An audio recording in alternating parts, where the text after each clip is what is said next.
in the gentle hush of twilight, when the sun had barely vanished behind the moss-strapped hills of a forgotten European village, the earth whispered of secrets buried deep in time. The cobblestone paths, worn smooth by countless feet, led toward crumbling stone cottages where fires once danced in iron, and above it all, like a silent guardian of sorrow, stood the old church, bell tower, its rusted tongue still, but its shadow long and heavy. This was a place where stories slept in the silence, and one story, in particular, had never quite gone to rest. It begins in the year 1487, in the heart of the Holy Roman Empire, a time when fear had become a religion of its own. The Inquisition had spread like smoke and dry hay, filling every corner with suspicion, and in this smoked the word which became both sword and sentence. In a small village nestled near the Black Forest, the people lived by the rhythm of the seasons, gathering herbs, tending sheep, and watching the sky for signs. Among them was a woman named Liora.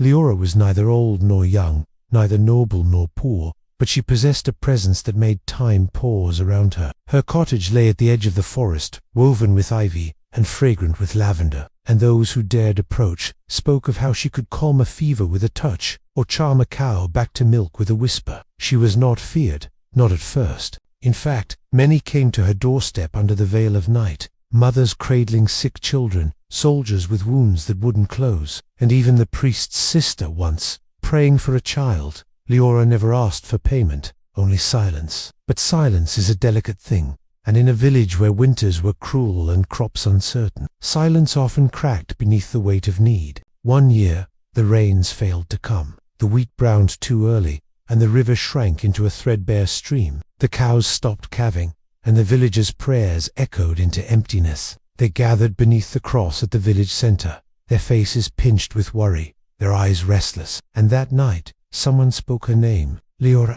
The word slid through the crowd like a blade, soft but sharp. "She's angered God," someone said. "She keeps bones above her doorway," whispered another. A third added, "My child had nightmares after she gave us tea." The priest, a gaunt man named Father Tomas, once kind but worn thin by years of penance, began to listen. He remembered his sister's confession, her visit to Liora, and the child that never came. He remembered too how Liora once looked at him in affray, and slowly something festered in him, righteousness cloaked in envy, faith laced with fury. Within a week, Liora was summoned. The sky that morning was an iron grey, and the trees leaned as if to listen. Villagers lined the path as she walked toward the chapel, her feet bare, her hands folded. She wore a blue cloak, simple, clean, and when she passed, some turned away while others held their children close. She did not plead, she did not cry. When asked if she consorted with the devil, she merely said,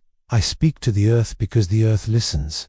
It was the wrong answer. The trial was swift. Her knowledge of herbs, her solitary life, her ability to predict weather once praised now became curses in disguise. Old men who once sought her aid now condemned her. Women who envied her grace now claimed to have seen her fly. And Father Tomas, his voice trembling with something he dared not name, declared that she was the serpent in their garden. They built the pyre at the edge of the village, where the trees thinned and the wind moaned like a mourning dove. Liora stood upon the wood as if upon a stage of fate. She was given a final word, and her voice, though soft, carried farther than the crows above. "I was born of this soil," she said. "I healed what your hands could not. I listened when others turned away, and still you burn me. Then let this fire remember your fear." The flames rose like tongues of ancient judgment, devouring her figure in a slow dance. Some villagers looked away, others wept silently. Father Tomas held the cross tighter than ever, but in his grip, a tremor betrayed him. When it was over, ashes danced on the breeze, and a sudden rain fell gentle, cleansing, too late. But this was only the beginning. Liora's death was not the last, nor was she the first. Her name, though forbidden, was whispered still in lullabies and windswept dreams. For when one fire is lit by fear, others follow. And as Europe turned its gaze toward the skies in search of saints, it found only stars, and the women who knew their names. Years passed, and the village where Liora once lived changed its name. As if by doing so, it could erase the fire it had fed with her body.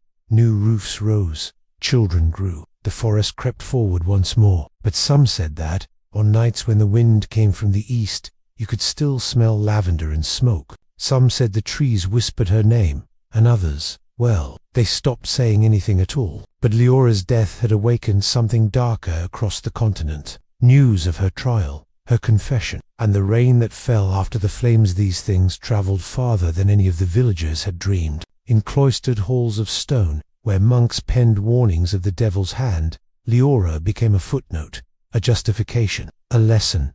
And in the year 1487, a book was born. They called it the Malleus Maleficarum, the Hammer of Witches, written by two inquisitors cloaked in the authority of the church. It declared that women were more susceptible to evil, more carnal, more deceitful. It described, in chilling detail, how to spot a witch, how to make her confess, and most of all, how to burn her soul clean through fire. This book spread faster than plague, passed from court to court, church to church, until the idea of witches became more real than the women accused of being one. In the city of Trier, not far from where the Rhine runs like a silver ribbon through the land, the hysteria took hold with a force that shattered families. Here, the trials were not whispered secrets, were public theatre. Women were dragged from beds, from markets, from baptisms.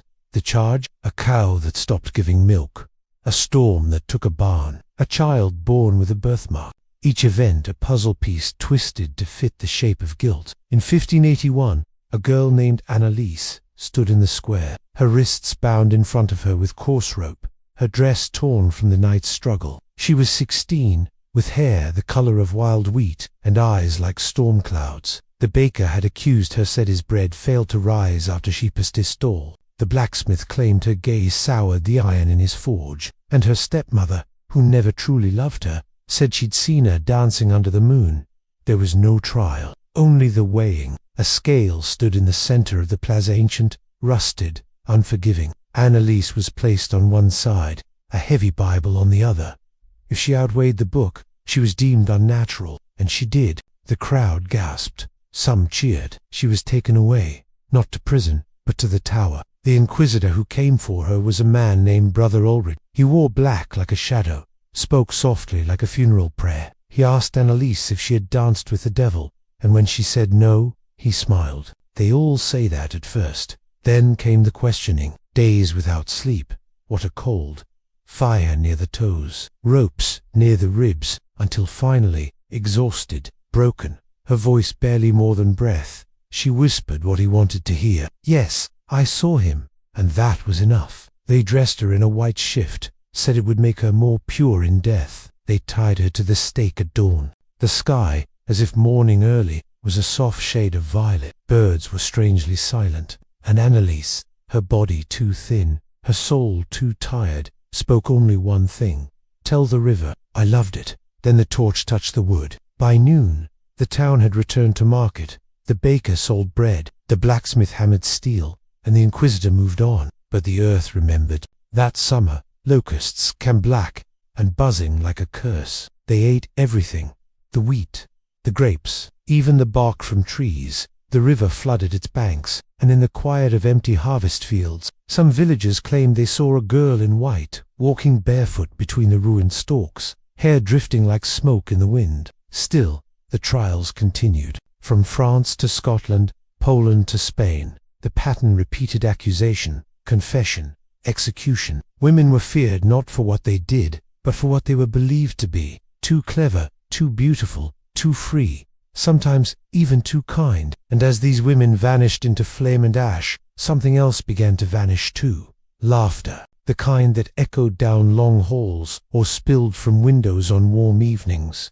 the kind that made children forget their chores or made old men smile at memories. Laughter was replaced by whispers, by glances over shoulders, by silence. The world was darker now, though few noticed, for the fires burned bright, and bright things often blind us before they burn us. Beyond the flames and ashes, beyond the echo of screams swallowed by wind, Europe quietly reshaped itself around the absence of its women. Not all were healers, not all knew herbs or constellations, but each carried something the world did not understand: a truth too fluid to name, a presence too vast to be contained by walls of doctrine. And for that, they were feared. For that, There were in a coastal town near Brittany, where cliffs tumbled into a frothing sea and gulls wept over jagged rocks, lived an old woman named Isabel. She had outlived 3 winters that froze the sea, 2 husbands who died at war, and a daughter who never returned from the city. She lived alone, in a cottage that leaned against the wind like an aging soldier. To the children, she was a story. To the fishermen, she was a warning.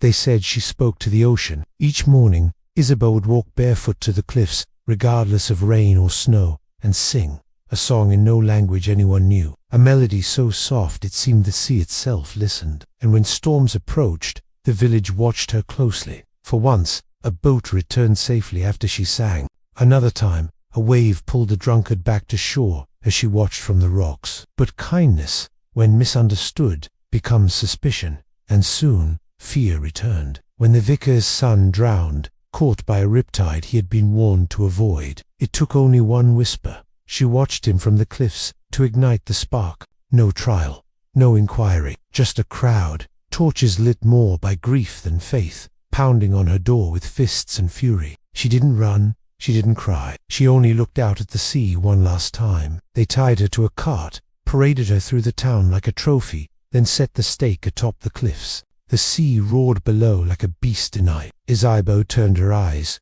toward the water as flames crawled up the wood, and with her final breath she began to sing.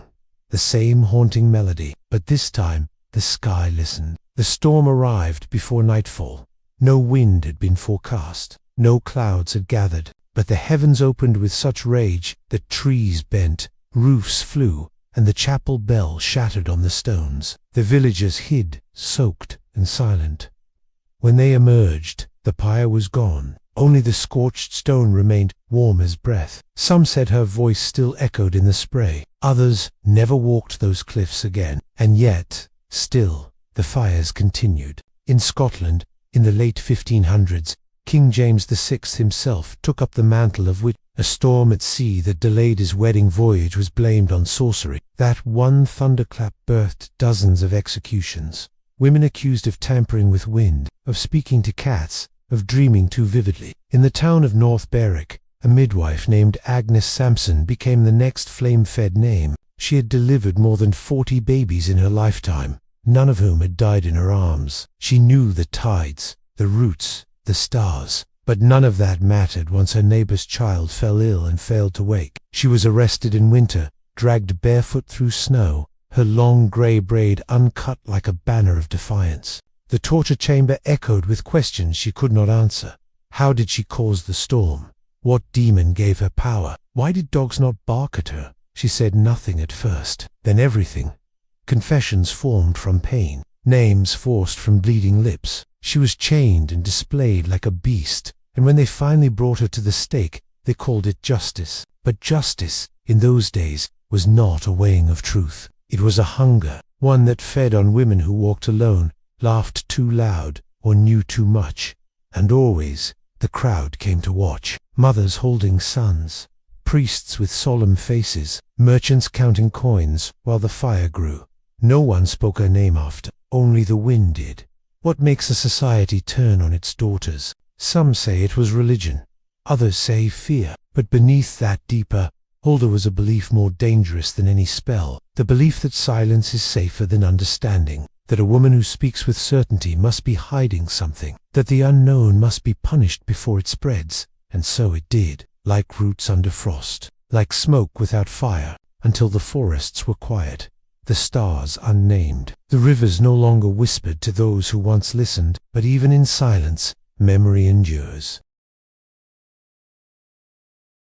So when you walk through the woods at dusk, or feel the wind shift in a sudden hush, listen closely, not in fear, but in reverence, for perhaps, just perhaps, they are still here. There came a time when the fires began to wane, not because people grew kinder, but because the ashes grew too heavy to ignore. Towns once proud of their purges began to whisper of regret. Entire villages had emptied of women. Fields lay fallow, cradles unrocked, songs unsung, and though churches still rang with hymns, they echoed strangely, as though something sacred had been lost. By the early 1700s, the witch trials were no longer holy spectacles, they were burdens. Some judges turned away. Some priests refused to speak the words. Even kings began to question what their fires had consumed. And in corners of Europe, where moss clung to broken stones and ivy curled around forgotten doors, the silence was no longer made of fear. It was made of mourning. In a village near the Carpathians, an old man returned to a place he once called home. He was no longer young, his hands bent like branches under snow, his eyes clouded by years. But he remembered. He remembered the girl with honey-colored hair who used to speak to birds. He remembered how she vanished one winter, accused of whispering to the wind. He had watched as they bound her, had done nothing as she burned. And now, standing where the pyre once stood, he whispered her name, only her name. And the trees, it is said, bent slightly in the wind, as if to listen. Elsewhere, in France, the final legal execution for witchcraft came in 1745. A woman named Catherine. Her neighbors said she made potions, that she danced under stars, that she smiled too knowingly. It didn't matter that the world had changed, that science was growing and reason spreading. Fear always lingers longer than truth. They hanged her. No fire this time, but the air still smelled of smoke. And then it stopped. The laws changed. The books were closed. The hammers were put away. The word which became a relic, a fable, a costume. But the scars did not vanish. They settled into the bones of forests, into the cold stones of church walls, into lullabies sung by mothers who no longer feared the knock at midnight. What remains of them now? Not their names. Most were never recorded. Not their graves. Most were never buried. But their memory lives quietly, stubbornly in the earth, in the herbs that still grow wild in the hills, in the stars that still turn above us, ancient and untouched, in the dreams of those who wake from sleep with the taste of smoke and rosemary on their tongue, and in stories like this one. You may ask, were they witches? No, they were women, women who healed, who questioned, who walked alone, who loved fiercely, who refused to kneel, and for that they were burned. But fire, though it consumes, also reveals. It casts light on the shape of cruelty. It shows us what we are capable of when we trade understanding for fear. And in its final flicker, it dares us to remember, not just the deaths, but the lives. Liora, who soothed fevers with song. Malleus, who loved the river more than breath. Isabeau, who sang to the sea. Agnes, who caught newborns like falling stars. Catherine, who smiled too much for comfort. They are not gone. They are not ghosts. They are not curses. They are echoes, and echoes never die, watching, waiting, remembering.